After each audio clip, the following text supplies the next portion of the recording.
Assalamualaikum doctors. In this video I am discussing how can we take the idiopathic thrombocytopenic purpura history.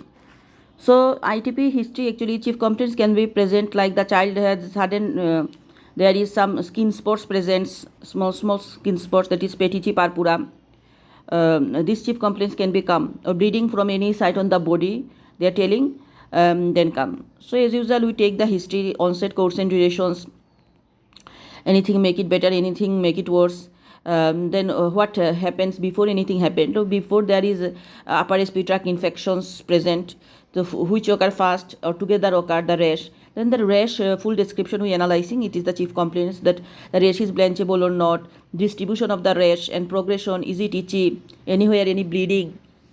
So rash distribution, painful, painless, itchy, not itchy, very important because rash distribution is differentiating from henosculin purpura. We know henosculin purpura also only lower limb and there is no bleeding from other side, but ITP there is bleeding and upper respiratory tract infections preceding.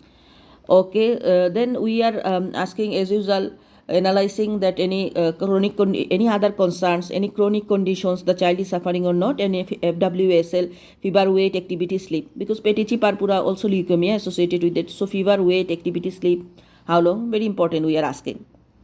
I am just highlighting the ITP history here. So systemic review hematology, we ask very important bruises, epistaxis or bleeding from other sites.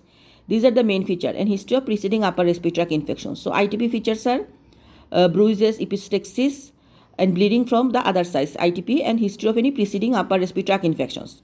Respiratory or tachypnea, previous history of upper respiratory tract infections, ITP. GIT about abdominal pain, bloody diarrhea, because we differentiating from HSP, so abdominal pain, bloody diarrhea.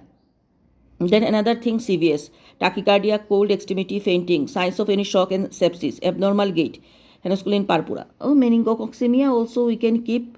So the child is sick or signs of any shock, sepsis, we are searching.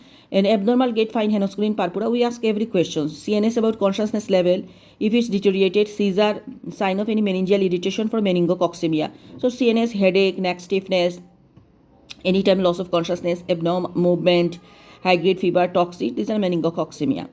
Then urinary, weak color of the urine, and if frothy urine, henosculin purpura, blood pressure, hemolytic uremic syndrome.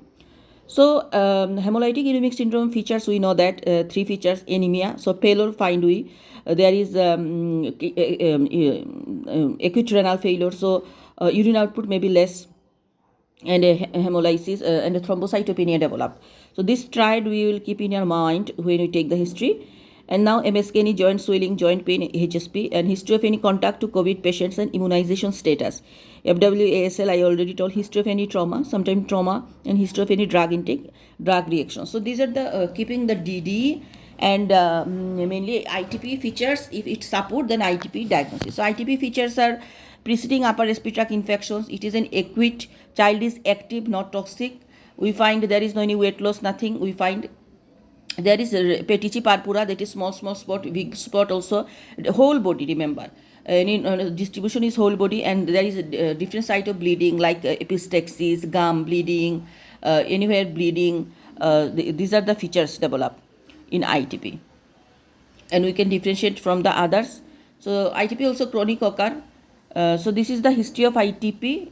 And the DD we can keep IDP, henosculin purpura we can keep, meningococcemia we can keep, hemolytic uremic syndrome we can keep, drug reactions or anaphylaxis we can keep, trauma we can keep. These are the DD we can keep, ATP. Thank you.